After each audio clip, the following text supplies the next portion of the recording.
Thanks for being in the moment today with the Everness Home Group. I'm Kinsey Moberg. This is Ken Willits, and I'm Kellen Eberling. I'm with Trinity Oaks Mortgage. I'm a local lender here in the Waco and the greater Waco area. awesome. And Kellen, thanks for joining us today. Yeah. Go ahead and tell us a little bit about yourself. So I've been here in the Waco area since July. Moved here I was in Houston for a little while, but I was in 11 years in the Fort Worth area.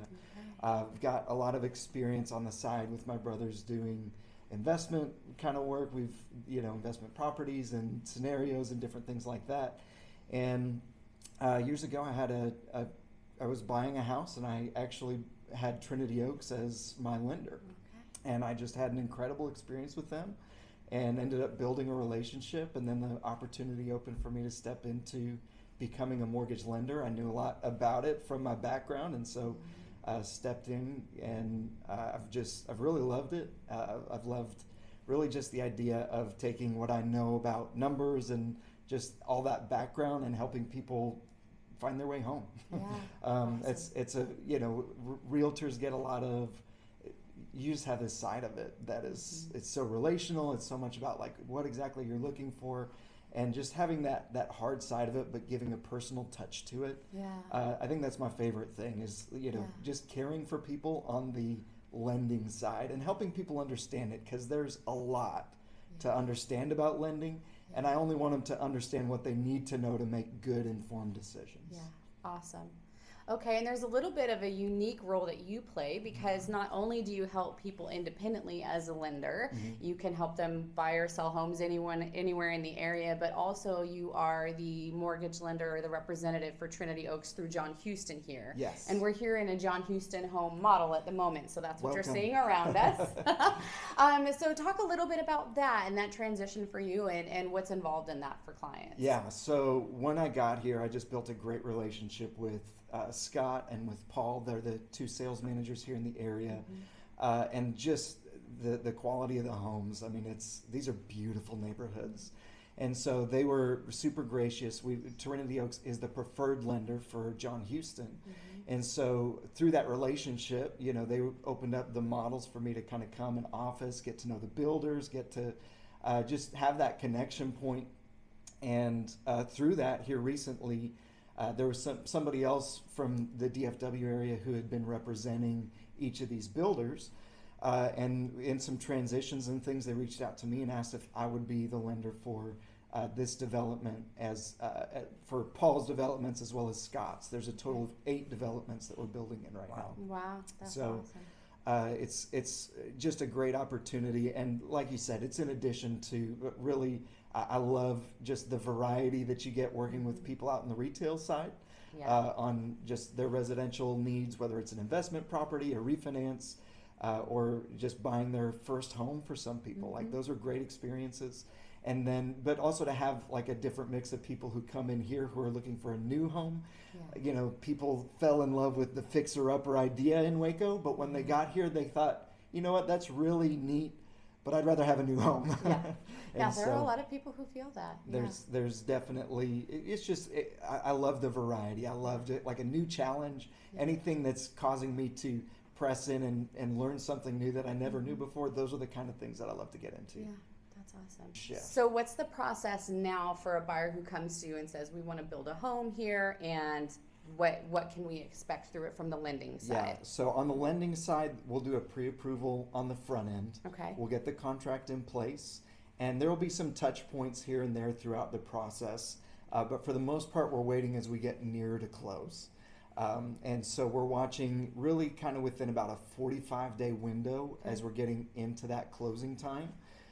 To go ahead and be looking for the most opportune moment. So we may be waiting weeks after we hit that 45-day window when we see things that are going to be coming in the market, things that we expect to be favorable. As you know, and as we're going to talk about, inflation has been the number one driver of mortgage rates.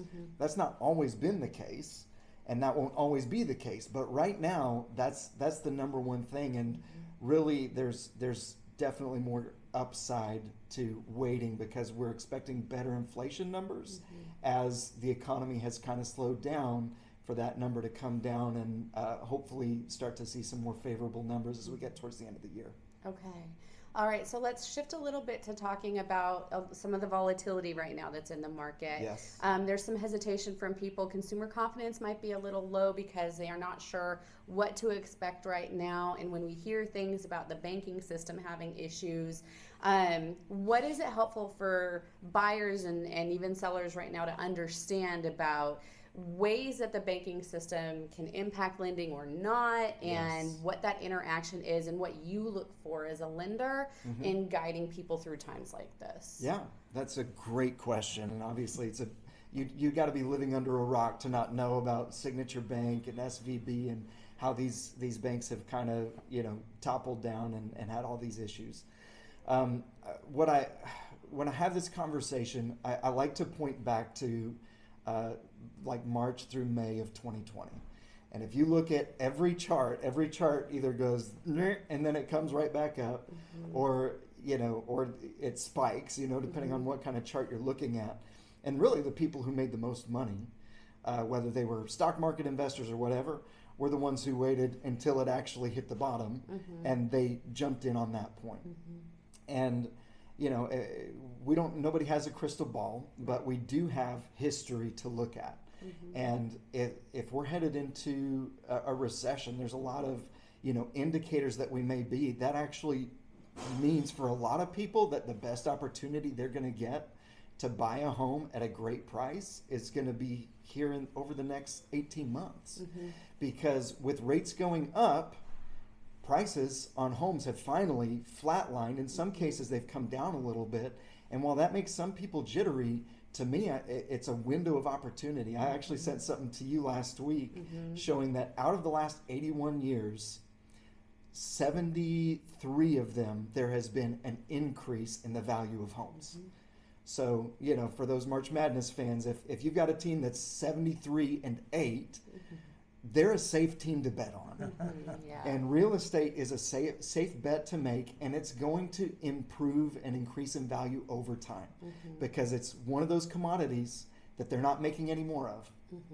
And so because the supply is always going to be limited, there's always going to be an increasing demand, but the supply is going to remain the same.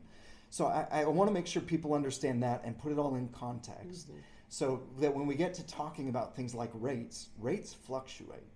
And for anyone who, a refinance may sound scary to you, or people may just throw that word out, but if you don't have any experience with it, it might sound like, I'm not sure I want to go into this refinance thing. I can tell you, before I was even a mortgage lender, I had two refinance transactions.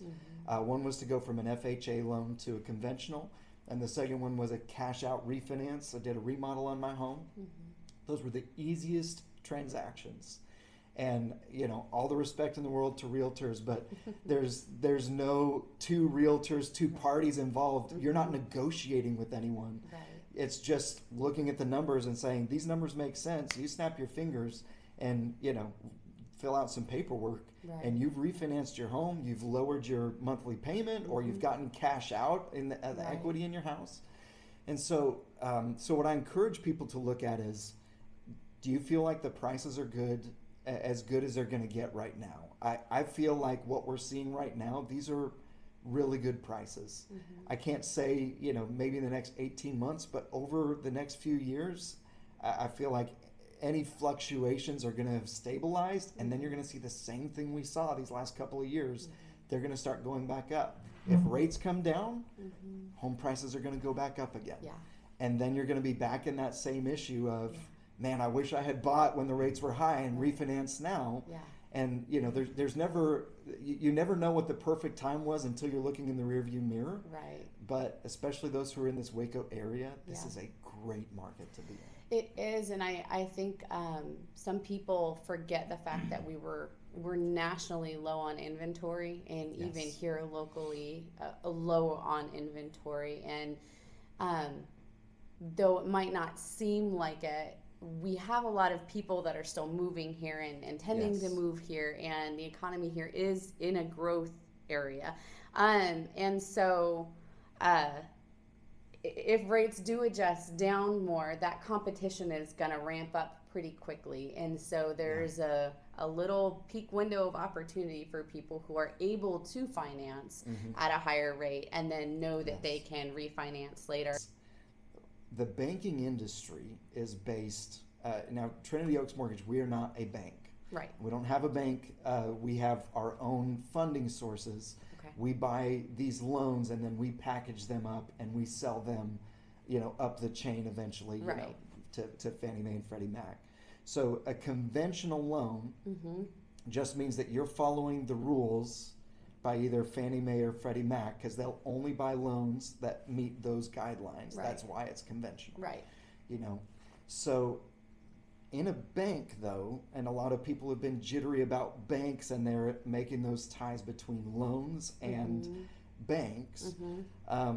What they don't understand is many lenders, like Trinity Oaks, we're not tied to any bank individually.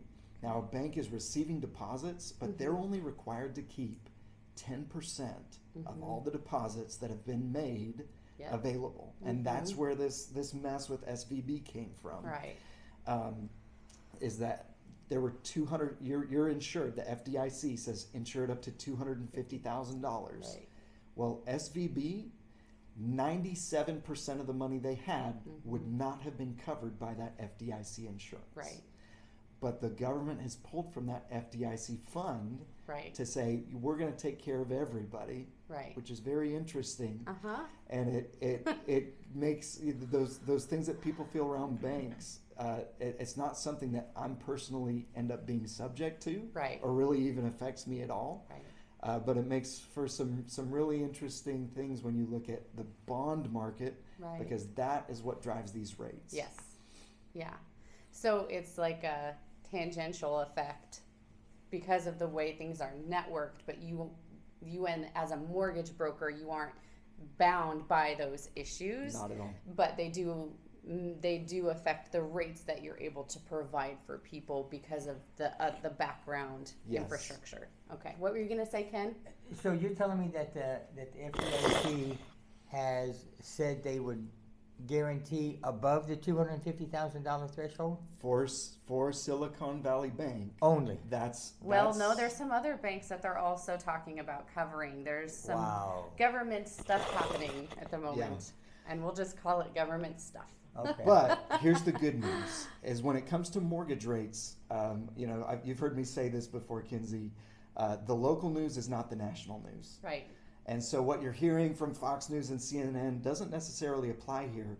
But if there's weakness in the national market for real estate and for lending and those kinds of things, then there's going to be pressure on the Fed to quit raising rates and to actually start bringing it down. Right. And while Texas historically does much better than just about any other state in a recessionary environment nationally, we will see the same rates getting applied to us here as get applied to any other state. Right. And so today there's a Fed meeting, and it's going to be interesting to see what they do, because they're going to start feeling this pressure.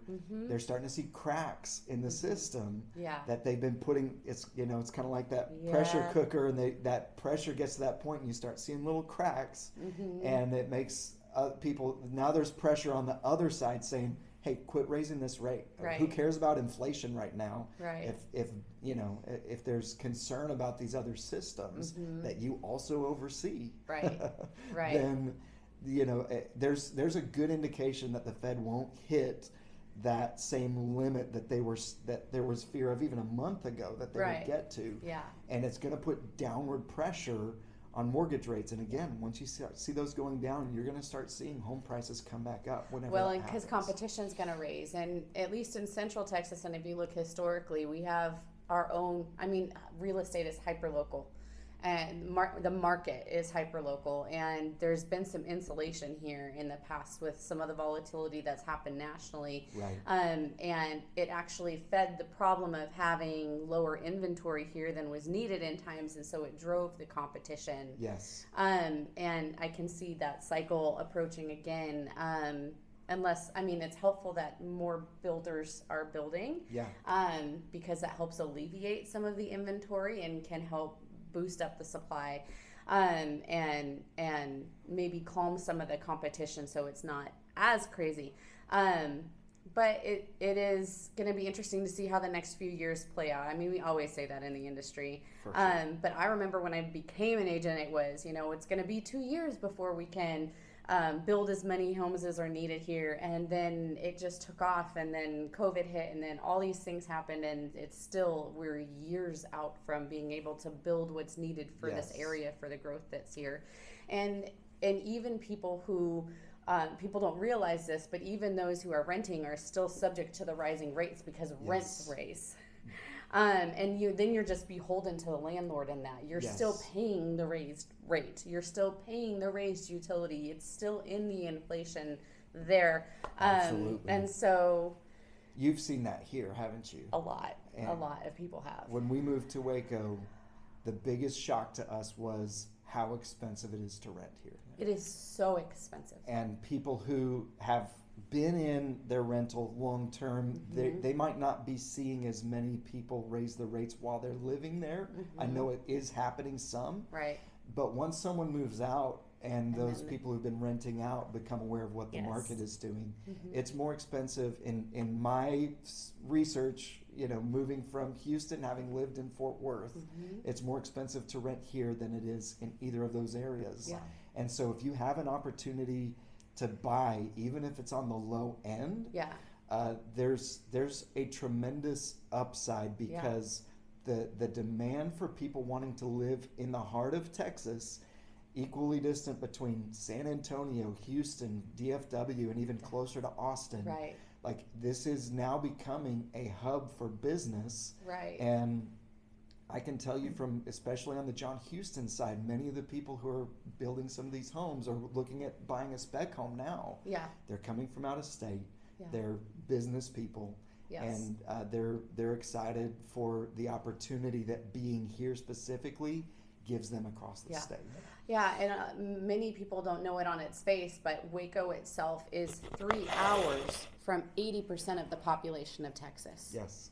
Not only are we equidistant between Dallas and Austin, and then can get to San Antonio or the coast very quickly, theoretically, by Texas driving standards, not by other state standards, but for us here, to be within 80% of the population of a very large state that could be 5 states, it puts us in this jewel of a position. And distribution-wise, nationally, we're in a very sweet spot too, which comes with its challenges, many of them actually, but it is a beautifully positioned place to be. And so this is part of why we've been so organically insulated from a lot of the national issues, is just because of the blessing of the area we're in. Yeah, absolutely. And so getting more homes built to accommodate the people who are here. I have my sweet cousin just moved out here from California, and she was trying to find a place to rent, and she was like telling me, I could rent somewhere in Santa Monica for what I'm trying to fight to rent here in Waco right now. She listed 5 major areas that were cheaper for her living on the West Coast and trying to rent in Waco right now. That's wild. It was a crazy adventure. Now, she found some place finally, but it was very difficult, and the prices just have gone kind of crazy, and so everybody feels that squeeze, and it's reflected in a lot of ways here. So this is an area of demand, whether people realize it or not. And actually, the year 2020, Realtor.com had Waco listed as number 7 of the top 20 places to live in the nation, like the hottest markets in the nation. It was number 7. That's amazing. And I was totally in shock. But it made sense because I was on the ground selling homes, and I was like, yeah, that checks out. Yeah. So a little bit of a wow, okay, seeing it in print here, but also living it. Yep. Anyway. That's the problem. You have to live it. Yeah, we have to live it. But anyway, okay, so any other things that you'd like to share to a potential buyer or seller right now about? Absolutely. I think if I was to advise anyone who's looking at buying a home, you're not going to fall into it. Like, it's not going to happen on its own. You have to make a plan, and you have to be intentional. And I've seen a lot more people who spend more time worrying about whether it's the right time to buy than actually doing the work to put themselves in a position to buy. And you might have to put some big purchases on hold. You might have to wait on upgrading your vehicle. You might have to wait on, that Disney vacation. But I'm just saying the opportunity of what that wealth building is going to mean for your family in the long run. Whether you're in a home now and just looking to, if you buy a bigger home, when they increase by the same percentage, that's a greater amount when the home you own is in a higher price bracket. Right. And so what I love to do is help people make a plan. And I've spent a lot of time here with people who aren't going to even be buying this year. And that's something I love to do. I have a background in ministry. I was a pastor, and I told you I was in Mexico for 2.5 years. I do speak Spanish. Awesome. As doing missions work there, and was part of why I love Trinity Oaks is they have a heart for global and local missions. We partner with Mission Waco on different things, but I also went on a mission trip with Trinity Oaks Mortgage to El Salvador back in January. And I'm just passionate about helping people get the answers and get the plan in place, and just encouraging them to get to that goal. And what I tell people is, I can't walk for you, but I will walk with you. Yeah, that's awesome. Thank you. Yeah. One thing I remind my buyers is, even when you're renting, you're still paying a mortgage. You're paying somebody else's mortgage. Yes. You're not paying your mortgage. Yes. Yeah. And so I have a client, a young couple that has a 2-bedroom apartment, $1,500 a month. They were told April 1st their 2-bedroom is going to go to $2,000 a month. Unreal. Yeah, it is. So they're seriously looking right now. Yeah. So the thing is, you can't stop the market. And that's the thing for people to know is, you can't change it. Like Waco natives, they're like, I like Waco when it was small. Well, it's getting bigger. Like you can't change it. You can't stop it. And so, wise people look ahead and say, if I can't stop this, then I need to make some shifts now, so that I'm part of the solution in this. Right. And I'm positioning myself and my family's future well, by making some wise and maybe difficult choices today, so that later we can live the life that we want to live. Yes, absolutely. Okay. Thank you so much for meeting with us today. Thank you for taking the Thank time. you. This Thanks, is Ken. Kellen Eberling with Trinity Oaks Mortgage. We have Ken Willits, and I am Kinsey Moberg in the Everness Home Group with White Label Realty here in Waco, and we'll see you next time. Bye, guys.